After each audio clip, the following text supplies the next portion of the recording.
know that you don't feel like you're being listened to by the establishment. I came to GB News because it's the People's Channel and I want the audience to have their say on the events of the day. We're dynamic. We do something different. Democracy shows that the wisdom of the nation is in its people. I get to travel to find out what the story is from a personal perspective. The British people aren't fools. We know when we're not being told the full story. We've got to work out how Britain moves forward from this. It's the best country in the world. The establishment had their chance. Now we're here to represent your views. Britain's watching. Britain's watching. Britain's watching. We're proud to be GB News. The People's Channel. Britain's news channel.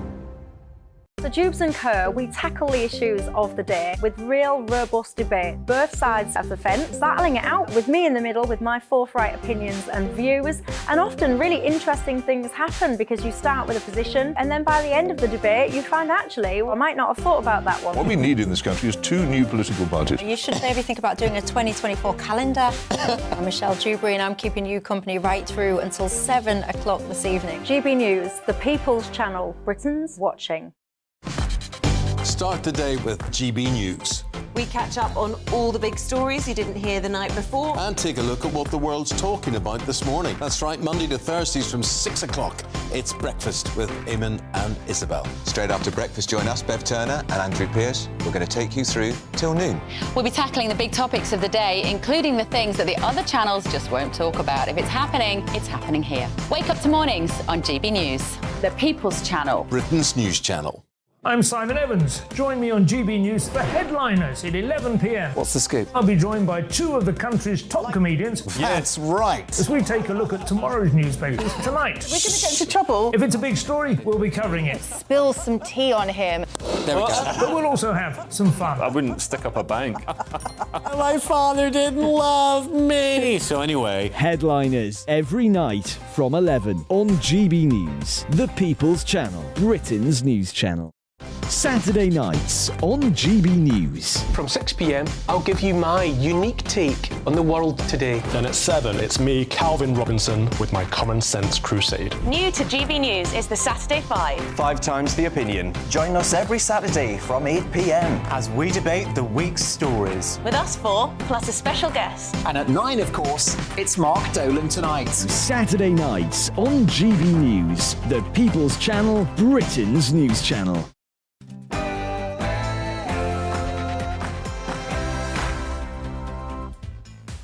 It's Saturday night and this is the Saturday 5 with everything that you need for a proper Coronation after party. I'm Darren Grimes along with Albie Amoncona, Emily Carver, Benjamin Butterworth and Patrick Christie's. Tonight on the show, I'm going to be telling you who the forgotten royals who have been fantastic today are. I'm going to be talking about why young Brits don't seem to care about the coronation. I can't get my head around why you'd want to turn up at a coronation just to ruin it for the enjoyment of everyone else. And I'll be telling you why I'm a proud lefty and a proud monarchist. I'll also be telling you why some privacy-hungry eco-warrior traitor decided to rack up 15 tonnes of carbon emissions just to come to the coronation and then leave very speedily again in a BMW. That's right, it's Prince Harry. But I'm asking, is he a bad dad? It's 8 o'clock and this is the Saturday 5.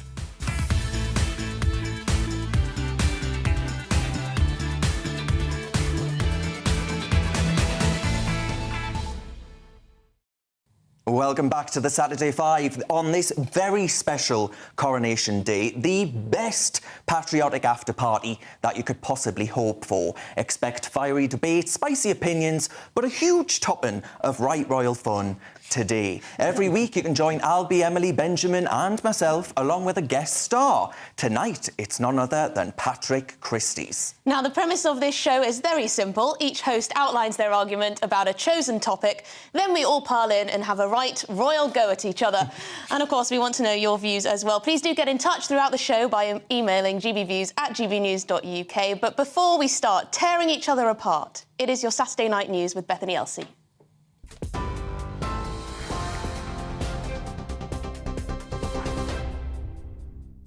Thanks, Emily. I'm Bethany Elsey with a look at today's coronation news from the GB Newsroom.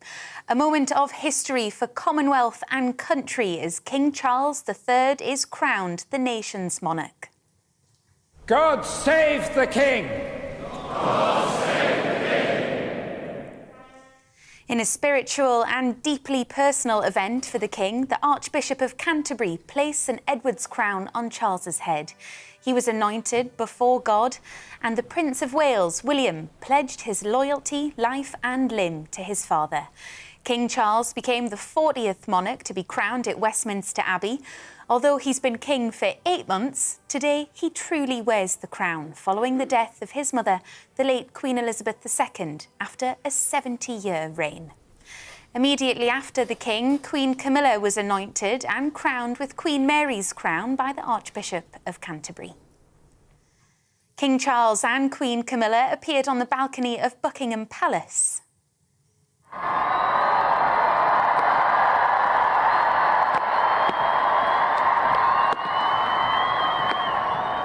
They waved to the thousands who gathered to pay their respects.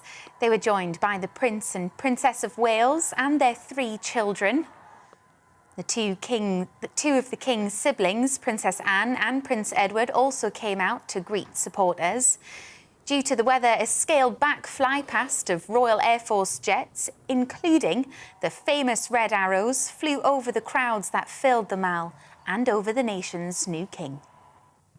The armed forces staged the largest ceremonial military operation since the late Queen's coronation in 1953.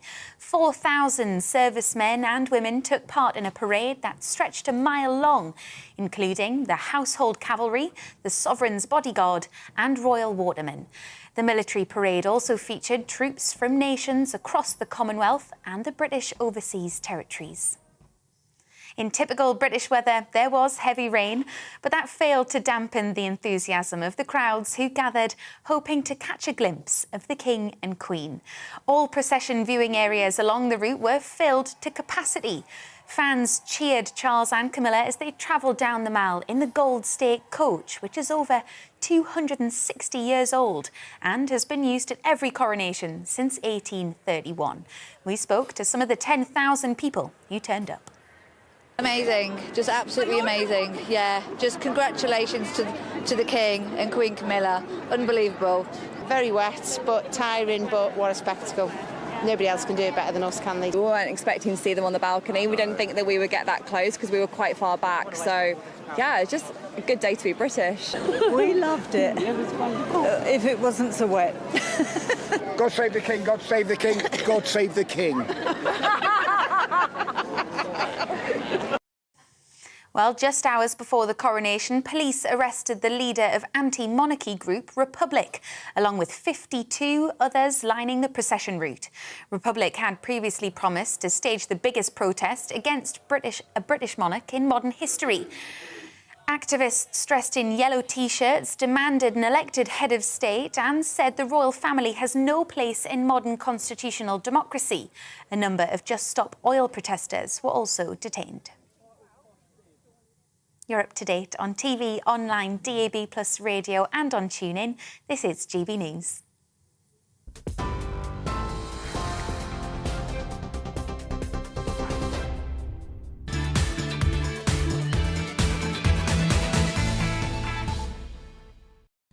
It is Saturday night. You're with the Saturday 5. I'm Emily Carver. I can promise you that you are in for a very lively hour. So let's crack on straight on with tonight's first discussion. To kick us off, Darren is going to tell us why he thinks the working royals are the bedrock of Britain. Take it away. Listen, the weather might not be on our side today, but I reckon the rain during coronations is now new whatsoever. The Met Office actually told me that. They reported that the last 5 coronations had actually endured rain, so God bless these damp islands of ours. But today, King Charles III was filled with joy on that balcony as he looked out at Britain, frankly, at our best, alongside the, of course, exemplary efforts of His Majesty's Royal Air Force, the armed forces, the police, emergency services, and of course the public that packed outside of the palace. The exceptional coverage from this very channel, of course, added to that sense, I think, of pride and unity among the British people. But I reckon it's about time that we gave a few shout-outs to a few others. How brilliant was Princess Anne, frankly. The gold stick in waiting, that was her title today. She was trusted with keeping the monarch safe and leading the procession on horseback. But Princess Anne also served another role here, folks. She blocked out the ginger whinger, so I think just for that, she deserves a medal, another one. And, of course, Prince Louis, despite only being a mere 5-year-old, he showed that he's got more character than most adults, right? He was belting out the national anthem. He was kicked out, actually, for the next anthem, so goodness only knows what he got up to in between that. And he was waving everybody, as you can see on your telly screens right now, on radio, he's waving like you wouldn't believe, in spectacular fashion. Now, I have to give also a really special shout-out to Penny Mordaunt. Now, Penny is leader of the House of Commons, and she's got a title, another title, Lord President of the Council. Now, she was given that job, honestly, by both Liz Truss and Rishi Sunak to put a former leadership contender out of sight and out of mind. That's backfired somewhat. Penny Mordaunt carrying that sword, she must have biceps of steel. She was carrying it for goodness only knows how long. Longer than Liz Truss was actually in office, I reckon. So all props to her. She was actually a star of the show, unlike Rishi Sunak. But anyway, let's see what the panel think. I mean, who were your standouts? So I think I would agree with you. I think Penny Mordaunt was an absolute standout. But I think one of the things that was actually quite different with this coronation compared to the last coronation are actually there are a lot of women taking a lot of quite senior roles in this coronation. Penny Mordaunt was the first woman to do that role that she did, holding the sword. We also saw female bishops, because, of course, female bishops were only allowed in this country since 2016. Can you believe that? So we saw a lot of women in prominent roles which would have traditionally been filled by men, and we absolutely love to see it. How lovely. Girl power. I mean, we also did have a queen on the throne for 70 years. You know, that's doing a fair bit for girl power. But, yeah, Penny Mordaunt, I mean, she did look fabulous. I wouldn't say she stole the show, because that would be a bad thing to say, but she did look brilliant, and she got all the Westminster wonks not excited. From the king. Everyone's saying that she should be the next Prime Minister off the back of this, so who knows? She could be. You know, I saw a tweet where it said, wasn't she fantastic? She should be the next Prime Minister.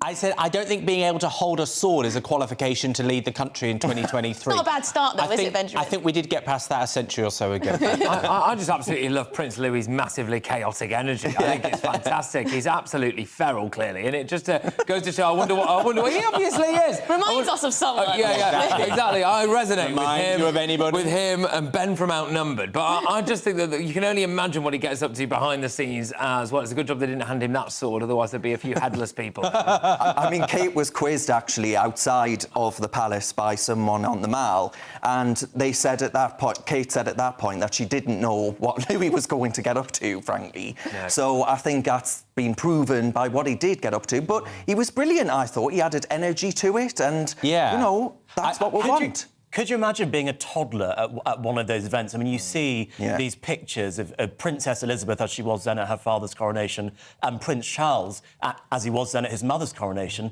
And they do look very bored. So I just wonder, were all these kids just bored out of their minds? I wasn't. May I just say something? The music, it really brought a tear to my eye. Oh, it was beautiful. It was glorious. It was beautiful. But listen, it's not going to be the Sound of Music right now, because next up it is Patrick Christie's, who's going to give us his 2 cents on Prince Harry's startlingly short trip to Blighty for the biggest day, of course, of his dad's life. Off you go, Patrick. Yeah, absolutely. Look, Prince Harry quite literally gave us a flying visit, didn't he? Swanning in and out like a stroppy teenager, which I'm not surprised, given that is, of course, the level of his IQ. But I just wonder if there's more to it than this with Prince Harry. And I think there's a conversation to be had about whether or not he's actually a good father, because he's depriving his kids of the chance to be part of something really special. Not just on days like today, but more generally. Being part of the royal family, being part of all of that comes with it, and being part, frankly, of Britain and being loved by the British public as well. And I think that is something that they are going to grow to resent him for. On top of that, I think he is also piling a huge amount of resentment onto his children. Hereditary resentment, I think. They're going to grow up looking at the way that their father has behaved, looking at the way that he's ditched his own family, looking at the kind of snideness that he's put on them, and I think that's going to rub off on those kids. I really do fear for them. I also think he has shamelessly and idiotically massively increased the terror threat that these children are now going to have to face. And look no further than Anjem Chowdhury, OK, who came out and said that he felt as though Prince Harry's comments about, quotes, killing Muslims has drastically increased the chances of a terror attack. Now, Prince Harry did that to his own kids. Now, there's lots of dads out there who do stupid things. Not a lot of people have rallied up a group of jihadis, to be fair.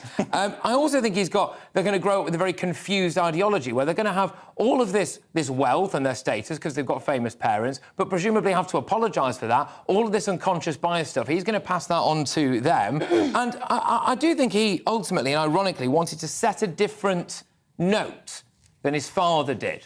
But he's done the same thing because he's married the wrong woman.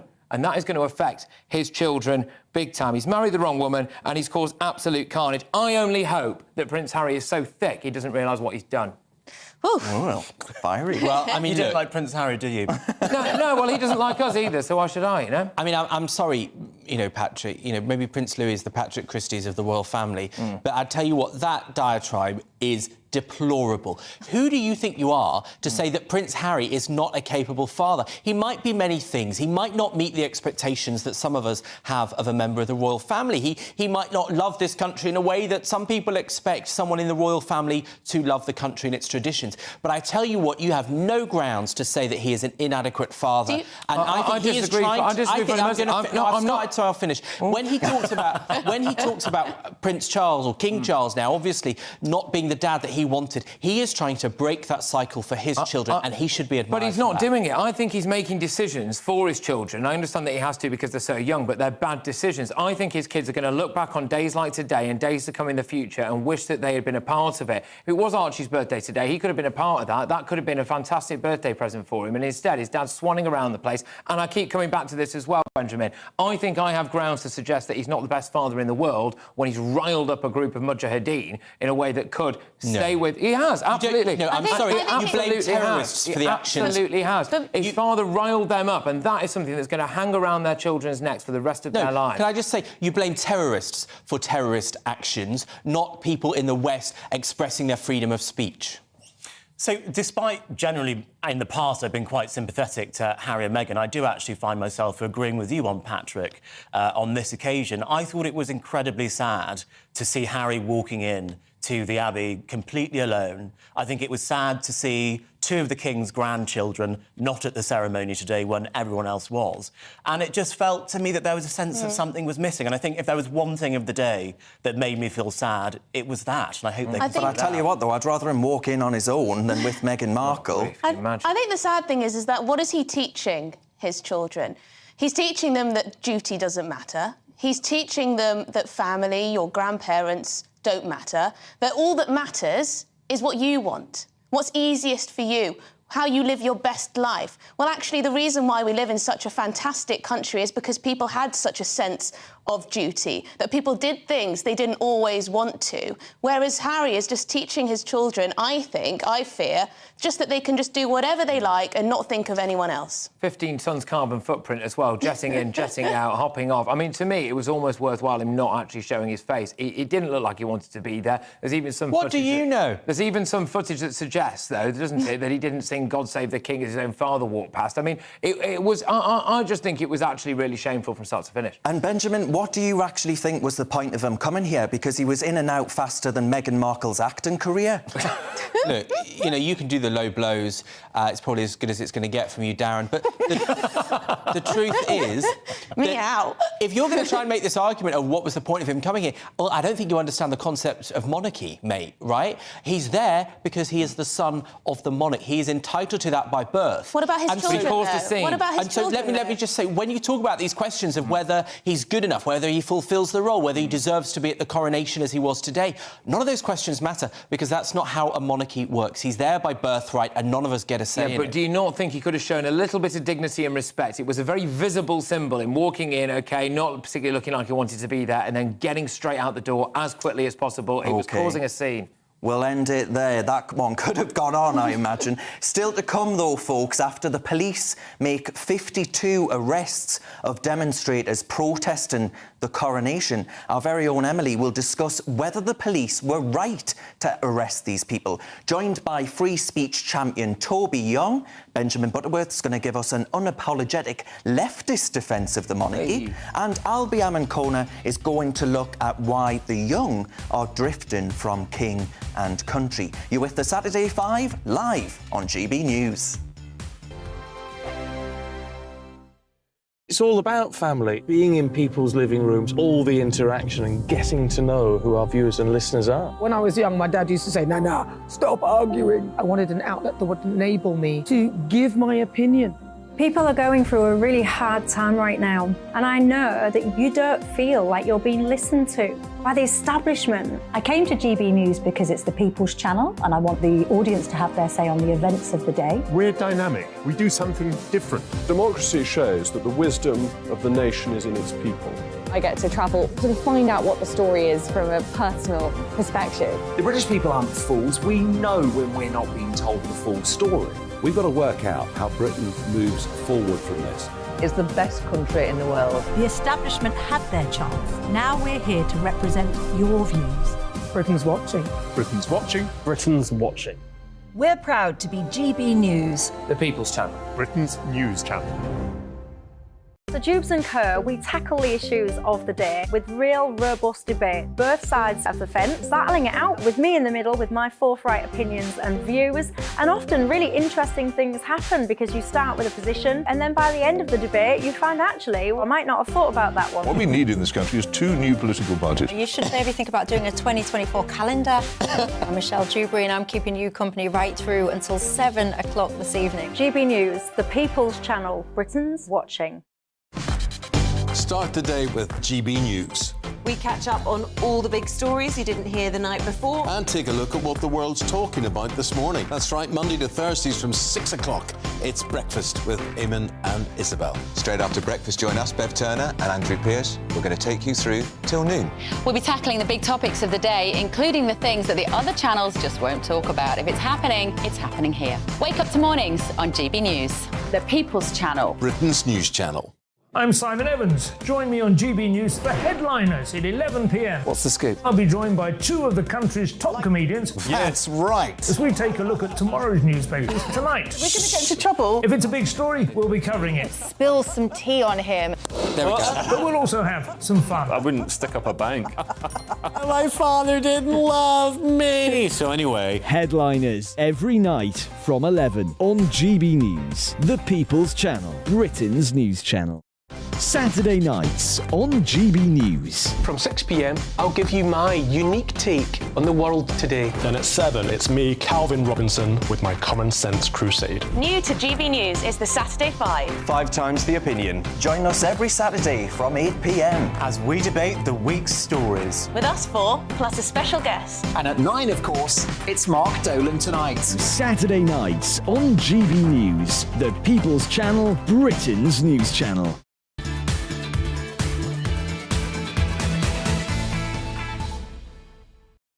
Welcome back to the Saturday 5. As always, cheers very much for all of your emails about tonight's topics. Angela's written in and she says, Patrick, I totally agree with you wholeheartedly. Don't let Benjamin browbeat you. Well, yes. Thank you, Angela. I'll be throwing a coronation quiche in it. Another viewer says, the police did the right thing to arrest these people. These people are like disobedient school kids. They're trying to push their opinions onto the public. That brings us neatly on to our next debate. Up next, it's Emily, and she's going to talk to us about the protesters who sought to disrupt the coronation. Should they have been arrested, folks? Emily. Yes, this is a bit of a carver palaver. I'm not sure exactly where I sit on this. We've seen 52 arrests of protesters, a mixture of people protesting on behalf of Republic, the anti-monarchy campaign, as well as Just Stop Oil and probably a couple of Extinction Rebellion in there for good measure. Why not? Now, I'm unsure about this because on the one hand, I think we need to have freedom to protest in this country. We are a liberal democracy. The King indeed ensures that we have those freedoms to live freely in England. But, on the other hand, the police have a pretty tough job to do. They need to keep this show on the road. They need to keep the coronation going, the procession clean, to allow the millions and millions of people in Britain and across the world to enjoy the spectacle. So I'm not sure what I think, but I want to get the views of Toby Young, who is the director of the Free Speech Union, because he said, it's a pity the organisers of the Republican protest have been arrested. The right to protest peacefully is fundamental to the British way of life and should be celebrated today, along with everything else we value about our society. So Toby is just going to join us very quickly now. Toby, please can you tell us why it was wrong for the police to stop these protesters? Well, it felt a little bit heavy-handed, Emily. I mean, we don't know exactly what intelligence the police had and exactly what the protesters were planning to do. But according to the organisers of Republic, at least, they talked to the police. They'd explained to the police what they wanted to do. It was going to be a peaceful protest. They weren't going to disrupt any of the processions or the ceremony. So it did feel a little bit over the top to arrest them for fear that they might disrupt proceedings. I think had they disrupted the proceedings, then it would have been fair to arrest them. But until they did so, I think it would have been better to have let the protest go ahead. After all, the right to protest peacefully, is one of the things we value about our democratic society. And it's one of the things, I think, amongst many other things, that should have been celebrated today. Yeah, I completely understand that. But do you think there might be, just quickly, do you think there might be an argument, considering the fact we've seen Just Stop Oil, Extinction Rebellion, block roads, blockade roads, stick their hands with glue to the road, cause mass disruption? Do you think there is an argument to say that the police had to go in, preempt possible disruption, otherwise it would have been total chaos and ruined the day for potentially millions of people? Well, I think I take a nuanced position on this, Emily, which is I can understand why the police wouldn't have wanted to take any risks with Extinction Rebellion and Just Stop Oil, given their antics. We wouldn't have wanted them locking themselves to railings, throwing themselves in front of royal carriages and so forth. So I think maybe that was understandable. But the Republican protesters, as far as I understand it, just wanted to hold up yellow placards saying, "Not our king." I don't in any way sympathise with their position, but I do defend their right to protest. Well, there you go. The perfect Liberal response there from Toby. Toby, we'll keep you in the discussion, but we'll come back to the panel as well to get their views. Who should I go to? Patrick, do you have any sympathy for... No. No, I don't, because what people are forgetting about all of this is that there is a precedent that's been set for this kind of police activity, and that relates to football hooliganism. And so if you had a group of people who happen to all have Millwall shirts on, who were there going, "I'm going to go and shout and scream a little bit," then you would unquestionably, through the use of facial recognition technology like the police used in this case now, have had the police preemptively act. And with this lot as well, I interview people at Just Stop Oil on a regular basis, and I know that this lot was Republic as well as other groups believed to be involved. They do see themselves as modern-day suffragettes. What did the suffragettes do? Threw themselves in front of the King's horse. It would not be beyond the realms of possibility that something like that could have happened today. I also just think it was in poor taste. I understand that there's a need for freedom of speech, etc. But if the police thought through intelligence that there was a realistic possibility that there would be a serious incident, and I think it is reasonable to suspect there would have been, they were right to get them lifted. There could have been it could have caused some violence, though, Benjamin, couldn't it? If the anti-monarchy protesters had majorly disrupted the procession, you might have seen some monarchists get a little outraged. There could have been a brawl. Look, I'll say, a couple of things. Patrick, and makes a reasonable point about it could have been intelligence that suggested it wasn't as innocent as was claimed in the viral videos of them being hauled off. Now, I would say that makes a slippery slope argument, because if police don't have to provide any indication or intelligence that they had any justification, right, and if we don't see the evidence for that, then actually that's giving police officers a blank cheque to remove protesters when they like it or not, probably with the awareness of the Home Secretary in advance with an occasion like this. So I think that would worry me. But also, you think about pride marches, for example, in central London. You have had what I would call anti-trans protesters at those. Police don't behave in that way at all. So, how can it be one rule for an occasion like this and another for others? I think the right to protest is fundamental. And the quick third thing I'd say is that you know, there were loads of police officers in regular clothes all over that route, chances are. And so I'd like to see them fling themselves in front of the horse. I suspect they'd get stopped. Albie, are the Conservatives becoming terribly authoritarian? You know, this new public order bill, they want to clamp down on absolutely everything that could be disruptive. I think we are in danger of creeping into tolerating behaviour from the government and from the state which is more authoritarian. And you can't say, Patrick, as we have debated many times on this channel, that free speech is under threat, and then say something as ridiculous as, I understand the need for free speech, but... No, I'm quite evangelical on this stuff. I don't think the protesters should have been arrested before they did anything wrong. And we should employ evidence-led policing, but the evidence that I have seen is that these are Republicans wanting to protest at a coronation, which I believe has happened at every coronation. Well, they still were allowed to protest, but obviously they took people away that were too close to the procession, I think. Toby, just to get your last thoughts on this, do you think there are double standards at play when it comes to policing of protests, or indeed the reaction to when police arrest people? You know, we've seen people arrested for rude tweets. Yeah, well, that's obviously completely unacceptable, Emily. One of the reasons we might have been given the impression of double standards is that the police now have new powers under the Public Order Act, which they didn't have before. So they weren't able to do this as easily before. We were promised when the Public Order Act was going through Parliament that these new powers would be used proportionately. They wouldn't be used to excess. They wouldn't be used to suppress peaceful protests. So I think today's behaviour, the arrest of these protesters before they'd engaged in any disruptive activity, is a warning and not a good one. Well, there you go, some food for thought. Thanks, Toby Young, for joining us on the Saturday 5. Now, I'm just going to read out a police statement to see what they've got to say. They said, over the past 24 hours, there has been a significant police operation after we received information protesters were determined to disrupt the coronation procession. Protest is lawful and it can be disruptive. We have policed numerous protests without intervention in the build-up to the coronation and during it. So they're saying this was exceptional circumstances, basically. Anyway, enough of that. There's a lot of food for thought there. Please do let us know what you think about that one. It's a tricky one, I think. Anyway, still ahead. Benjamin's bugbear on why, as a lefty, he is an unabashed defender of the monarchy, and Albie will also unpick why our nation's young people are losing interest in the institution. You're with the Saturday 5, live on GB News. I joined GB News because I was sick and tired of not hearing my views being represented, not just mine, but so many people that I knew and spoke to. I just couldn't get my voice out there. I couldn't say anything. I couldn't do anything. Whatever the narrative was, I kind of had to follow it. GB News is there to provide a voice for those who have been ignored by the establishment media. We think different things, we've got a different style. GB News is here to be optimistic and positive about the future. It's real kind of dynamic and flowing, with the audience very much at the heart of it, like a big family.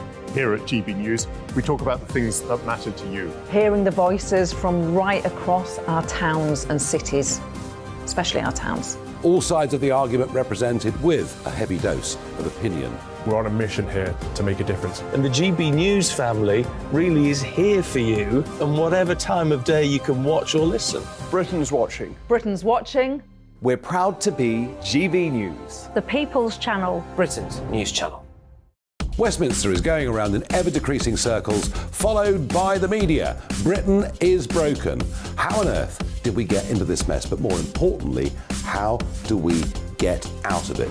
Join me at 7 p.m, Mondays to Thursdays on Farage. Here on GB News, we will have open, rational debate. We've got to work out how Britain moves forward from this. Join us here on GB News, the People's Channel. Britain is watching. You've probably seen politicians interviewed 1,000 times, but we do it differently. We find out who they really are, we don't shout, we chat, and hopefully we bring a bit of light, not just heat. Did you know Kate Moss? Apparently. Do you have a pair of jeans or a pair of jeans? No, of course I don't. What would I do with them? My friends are like, oh my God, what's she doing now? Join me every Sunday at 6 for Gloria Meets, only on GB News, the People's Channel, Britain's news channel. I'm Jacob Rees-Mogg, the Member of Parliament for North East Somerset and a former government minister. For years, I've walked the corridors of power in both Westminster and the City of London. We need to have the arguments, the discussions on how we make it better. Crop failures, famine, war, suffering on a scale completely unimaginable. We are putting the cart before the horse. As Charles I said at the scaffold, he was the true defender of liberty. Yeah, I've completely derailed the conversation. Join me Monday to Thursday at 8 p.m. on GB News, Britain's news channel. New to GB News is the Saturday 5. Join us every Saturday from 8 p.m. as we debate the week's stories. Right, folks, that was a spicy one, wasn't it? With us four, plus a special guest. Sometimes she has to stick her foot in it. Sometimes she has to say things as they are. Sometimes I think we should keep the refugees and send the pensioners to Rwanda. Then we'd be in a much better state. Well, Benjamin, that is... The Saturday 5. Saturday nights from 8. Only on GB News, the People's Channel. Britain's news channel.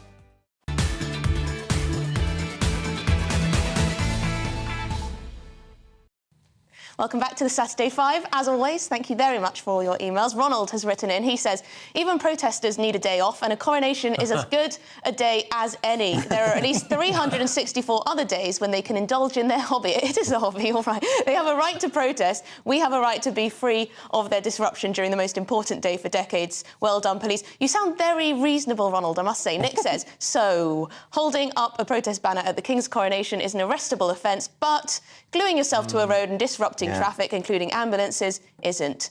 The police need to have a word with themselves. Well, there you go. But we're going to move on to our next debate. Up next, it's going to be Benjamin, and he's going to tell us about why he's both a lefty and a royalist. Yeah. Do you know, I've been tweeting about this since the Queen passed, and I posted lots of remarks about how much she meant to me, as she did so many others. And in the past few days, I've had lots of people saying, how can you be on the left and be a monarchist? Well, for me, it's easy. It's straightforward, because you look at countries like America. When they do pomp and ceremony, and they also do it quite well, it'll be all about a politician or a policy or a version of America. It is, by definition, a divisive occasion because you're celebrating what half of the country liked and what the other half didn't like. And for me, as someone on the left, I believe in the commune, in sharing, in people being able to come together. And what I've found so moving in the last couple of days, especially at a time like we have at the moment, when things really are pretty gloomy for a lot of people and it doesn't feel like the country's generally in a great place. When I was going through the streets of London and there was bunting up and flags and the pubs were busier than usual, and before it started pouring down today, there were people out in the park celebrating. You know, where I work, opposite Kensington Palace, was suddenly covered with people, many of them American, many of them from other countries, coming here to celebrate something. And when they were waving that flag, it wasn't a controversy, it wasn't a criticism of part of our culture, it was just a celebration of who we are. And for me, as someone on the left, I think something that, in a time when we're so divided by social class and politics and politicians, you know, we support different football teams and watch different TV channels, but the vast majority of us come together on a day like this. And I think it's a moment when communities and families feel like they're on the same page. So look, as a lefty, if I were designing a country from scratch, the idea of saying one bloke was chosen by God and his family must rule for 1,000 years, yeah, it would sound a bit silly. But in reality, I think it's something very, very special, and we'd regret losing it. Goodness me, tear to the eye, Benjamin. God, there'll be people at home crying. Pass me a tissue. That was so sweet.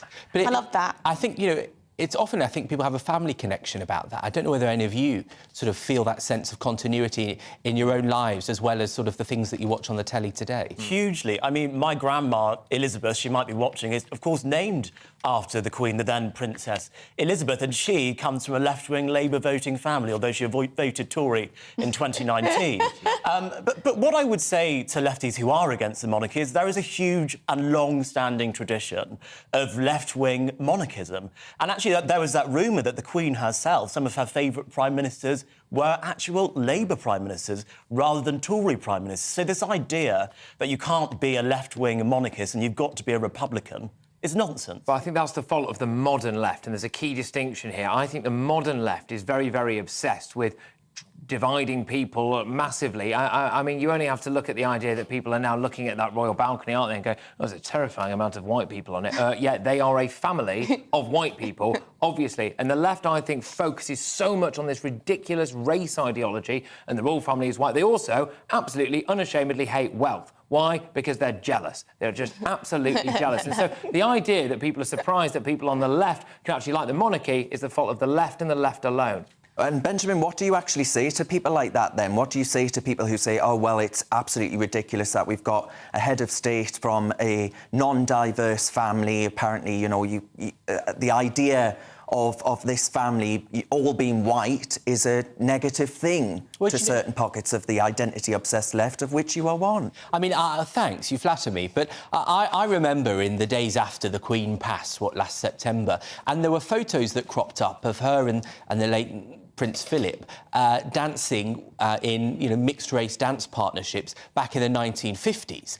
Now, back then, a lot of people really were quite racist in this country and in many others in different directions. And the idea that our head of state was doing that back then would have been massively progressive. And so, you know, I think you should celebrate things like that. Benjamin, I wish you'd have a conversation with some of the left, because they seem to have so much hatred for the monarchy, and it spills over into what I see as a hatred of some British people as well, if not Britain itself, because and the desire to also bring it down for other people. You know, you have the likes of Owen Jones posting on the day of the coronation a big video about why we need to abolish the monarchy. You have people like Kevin Maguire making a whole song and dance about how he's on holiday and got nothing to do with the coronation, ha ha ha. It seems quite spiteful. They can't seem to understand why anyone would enjoy such a spectacle and why anyone would believe in a monarchy. It's so snobby. But can I put that back, and can I put this to you, Darren? You know, Lee Anderson... I didn't even ask the question. The vice chair of the Tory party, he tweeted today, I think rather spitefully, that people who aren't monarchists should emigrate. They should leave the country if they don't like the monarchy. That's what he wrote. Don't you think that kind of attitude is pretty unacceptable? I think he's saying to the pockets of the left who are seeking to denigrate and destroy British tradition, to turn round to those of us who believe in those traditions, of which you are one, and tell them that what they have is nothing. What they have, which is what people have fought for 1,000 years of history, right? The kings and queens of this country are all part of the rich tapestry of our nation's history. That is a beautiful thing. He is saying that those pockets of the left... No, I'm not to tell Republicans to emigrate because you disagree with them. If you genuinely and passionately hate Britain and everything it stands for, then what are you doing here? He was telling Republicans to leave the country. No, he's telling people that hate this country. You can't, I don't think as an elected politician, deputy chairman of the Tory Well, don't party, vote for him then. You're telling people to emigrate because you disagree with them. But it is quite funny when people say, not my king, when just by virtue of living in this country, unfortunately, he is your king. You know, I actually think there is a fair bit of racism going about at the minute, and I think it's anti-British racism, actually, a lot of the time. People love to line up and say, oh, there's no such thing as British culture. I'm sorry, what did we see today? I find that personally offensive. There is very much British culture, and it is amongst the finest and most refined in the world. We saw all the history there on display today. We saw the pageantry, we saw the pomp and the ceremony and the hymns and everything dating back to a rich tapestry of Britain and British culture. And when people turn a blind eye to that and throw crass remarks out there about how there aren't any differently coloured faces on the royal balcony or things like along those lines, I actually find that personally offensive. And I think a lot of people do find that very, very offensive, and we shouldn't be shy about saying that. Also, it's so unfortunate because I had the pleasure of walking up and down the Mall, although I'm sure Patrick spent more hours out there than me, but there was a total diversity of people there, people from all over the world, people coming from Australia, African nations, the Caribbean, America, all over the world coming to see this spectacle. They don't look at that balcony and think, oh, it's a bit white. So, Benjamin, then, how do you respond to your friends and allies when they say that actually this is a grotesque amount of money that's being spent at a time when, as you've been arguing time in, time out, you need a Labour government to spend more of taxpayer money on benefits and all the rest of it? I mean, look, Darren, where's that money going? I don't think anyone could spend more money than Liz Truss did, so she's going to beat any future Labour government at that point. But you know what? You know, when those people make the argument that there are people living in food banks while there is a bloke in a diamond, posh hat, that's not a ridiculous comment. That is an objective assessment of the country we're in. But my point is that I think And Patrick almost made a good point, and that's as good a compliment. It's as good a compliment as he's going to get from me. Is that we divide ourselves in so many different ways, and it is a whole industry now. People revel in their division rather than unity. No, I think it cuts a lot of different ways, actually. I think you're deluding yourself if you don't think that, Darren. And so when we think about what is British culture, what is that British identity, and this is a question that's been going on since, you know, for some decades now, at least the 20 years I've been politically conscious. And I think that when you see something like today, it is one of those very few things that brings the vast majority of people together. And when these senior members of the Royals have got 70+% support, ain't no politician getting that, not even Penny Mordaunt. Also, just the fact that people assume that if we tore it down, we'd be in a better place. They have absolutely no evidence to suggest that we would be any way better off. But what we could have lost would be so vast. It's almost hard to imagine. Also, the argument about pomp and pageantry costing a lot of money is nonsense. It's almost like you're saying Germany and America don't do pomp and pageantry, even though they're republics. I mean, of course we'd still do pomp and pageantry. It just wouldn't be as special as what we saw today. Just quickly as well, for the argument for getting rid of them as heads of state would actually cost us loads, because they would then just retain all of the profits that the royal estate makes, and that is vast, actually. So that would make arguably the royal family even wealthier than they are now, and the taxpayer even worse off than they are now. Well, there you go. You can be left-wing and also a monarchist. That's nice to hear. Good stuff. Still ahead, Albie will give his verdict on why it seems the youth of Britain are not taking much of an interest in the monarchy or the King's coronation. You're with Saturday 5, live on GB News.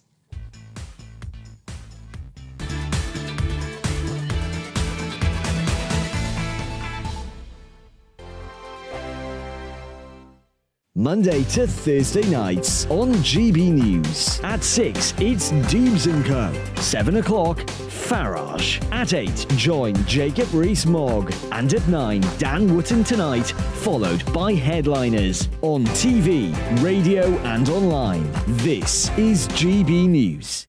First and foremost, I'm a GB News fan, and I was before I was working here. Just love the fact that we're asking the questions that a lot of establishment media won't ask. With a bit of a twist, we not only want to inform you, but we want to keep you entertained. It's worth the drive because you get in and the team's all ready and waiting, they're itching to go, and it's a proper little family. GB News is the People's Channel. It's the audience that makes the programme sing. We're giving our viewers and our listeners a voice. I see the thousands of your letters, tweets, emails, you name it, coming in. Britain is broken. How on earth did we get into this mess? But more importantly, how do we get out of it? The establishment had their chance. Now we're here to represent you. It's time for something different. It's time for GB News. I'm very patriotic. I believe in Britain. Our best days lie ahead. Britain's watching. Britain's watching. Join us here on GB News. The People's Channel. Britain's news channel. Join me, Patrick Christie's, Monday to Friday, 3 till 6. We tackle the day's news agenda like you've never seen before. It's high tempo, high octane, the most controversial topics and the best guests. You will not be able to take your eyes and ears off it. I'm not afraid to ask the questions that you really want answered. 3 till 6 p.m, Monday to Friday on GB News, the People's Channel, Britain's news channel. GB News has its own late-night paper preview show, Headliners, where comedians take you through the next day's top news stories. You don't have to bother reading the newspaper, we've got it covered for you. Headliners, every night at 11 p.m, and repeated every morning at 5 a.m. We won't send you to sleep like some of the other paper review shows out there. GB News, the People's Channel, Britain's news channel. Join me, Camilla Tominey, on Sunday mornings from 9:30, taking the politicians to task and breaking out of SW1 to see how their decisions are affecting you across the UK. Bursting the Westminster bubble every Sunday morning, only on GB News, the People's Channel. Britain's watching. Hello, I'm Calvin Robinson. Do not miss my Common Sense Crusade Saturdays at 7 p.m. Join me for some in-depth discussions on faith. Is that not the start of the slippery slope? It's very much so. And the big moral questions of the day. I'm baffled. You've got some nerve. Only on GB News, the People's Channel, Britain's news channel. I'm Andrew Doyle.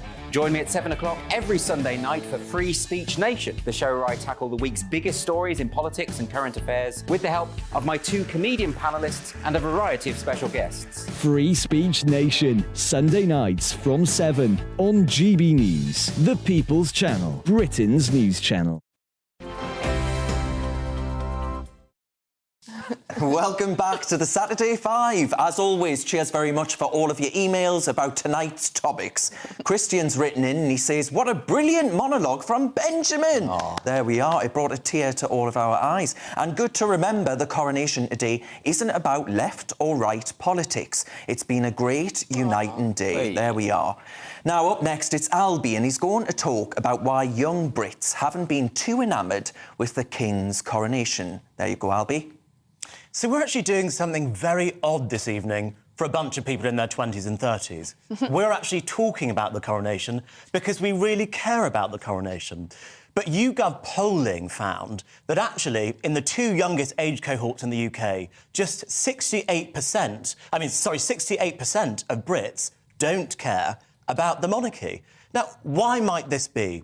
Some of the progressives and the socialists of the world would be saying it's because they don't think that the monarchy fits in with the diversity, equity and inclusion mindset of today's young, because, let's face it, there's nothing equitable about monarchy. But I think that's totally wrong. I think it's just about a simple matter of convenience and about our age. We're all probably going to see at least 2 more coronations within our lifetimes, of William and George, of course. The weather was awful today. It's in the middle of exam season. And let's face it, I'm sure a lot of people have better things to do, who are young, than stay inside and watching a television show, essentially. So I don't think it proves that young people are a bunch of raging Republicans. But, Benjamin, I am interested in what you have to say about this, because I'm glad someone is. You actually sent a really interesting tweet, basically saying that as a young person you felt that you shouldn't be excited about the monarchy, about the coronation, but in fact you are. What made you send that tweet? Well, I think a lot of young people basically think it's uncool. You know, I saw someone who said their 10-year-old, I think it was either younger sibling or nephew, had said, you know, very negative things about how they hate the royal family. And I was fascinated by that. But I think that, you know, when I was growing up in the sort of cool Britannia years, in the noughties, then the monarchy was still pretty cool, but it's kind of lost that. And to one point I would make, and it's something we've hit on a couple of times, especially sort of some of Darren's wrong opinions. You know, you talk about the diversity and the racial element and the effects of Harry and Meghan, and you just sort of want to wipe it away as say, oh, they're just a problem, let's ignore them. I actually think they have quite a big influence on younger Britons and young people around the world, and we do better to manage the kind of points they're making about diversity. Darren, I just want to pick up on that point, because actually the age cohort where Harry and Meghan still have positive net ratings are the younger age cohorts. Is there something in what Benjamin is saying? Have Harry and Meghan ruined the royals in the eyes of the young? Look, I think there's a very simple solution. All we need to do is raise the voting age to 50 and add a property qualification to that as well, so that the only people who can vote are those with sensible opinions. But on a serious note, I am semi-serious though, it has to be said, I reckon the younger generations have always had views that go against the grain, right? I don't think that in 10, 20 years' time there are going to be people that look at, you know, I hope King Charles goes on and on and on, but when it starts to become clear that it's going to be William's time to be no longer Prince of Wales, but to be the monarch of Britain, that actually people are old enough, mature enough, ugly enough to have actually seen the worst vestiges of life and realise that this one piece of magic that unites all of us in the beautiful way that, you know, it unites someone on the right of British politics like me and someone on the left of British politics like Benjamin. I hope they recognise that with age, because with age comes experience. Also, there's been a lot of talk about, you know, updating the coronation, making the royals more relevant to the younger generations. I'm not sure making the royal family hip or look hip is actually going to bring young people on side. And also, I would dispute what you said, that young people aren't interested in the coronation, because maybe in the build-up they haven't really been interested.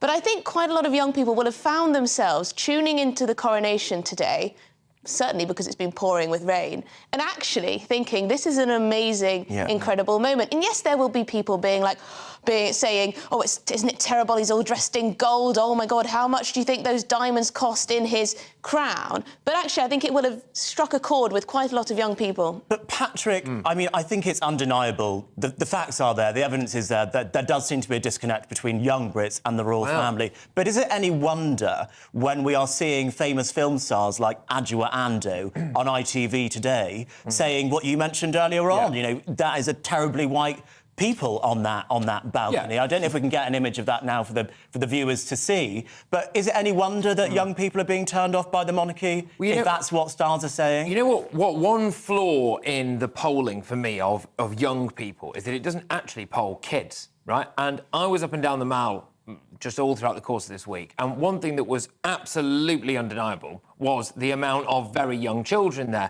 And yeah, of course, they were there with their grandparents. People would just say they're brainwashed, though, Patrick. Oh, no, maybe. But if you ask the very young kids, they'll go, oh, I absolutely love the king and the queen, and I love the royal family. And then something, I would argue, quite natural happens, which is that you just grow up a little bit, you get into your teenage years, and you start to look at it and you think, well, hang on a minute, who is this unelected person at the top with loads of money? And then you just grow out of that, right? Yeah. And I think that's maybe what's happening. What is, I think, as well, for a lot of young people now, potentially quite difficult, there is no real way of massively justifying the unelected and wealth elements of the monarchy, OK? You can say, yes, they bring in a bit more than they take, and you can say, well, it's all about history. We all know that side of stuff. But just the pure facts of it, I completely understand why people would say that something needs to change, especially if you're 18, 19, 21, etc.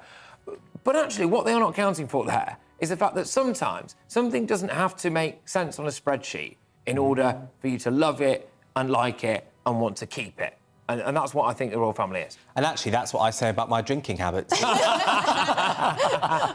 Also, it's just a bit student union, isn't it? You know, I mean, people have been making all the arguments, the cons of monarchy. We've all heard them. We all were in those history lessons. We all were in those politics lessons at school. We've all done that debate before. We know what the pros and cons are. You're not clever because you suddenly are talking about the virtues of a republic. So what's the solution? How does the royal family become more relevant to young people? Will we just get cleverer with age, or does the monarchy need to modernise in order to entice us? I think this idea that it doesn't need, that, you know, being hip might ruin it, I think it's a bit naive, actually, because for quite a long time, you know, since the age of the mass media, it has leaned in to popular cultural figures, to actors, to pop stars. You know, Ant and Dec were in the pews today when even some of the king's own relatives, relatively close relatives, were not invited. So I think it does need to use those people, and I think it also has to be aware about racial diversity. It's far more at the forefront of young people's minds,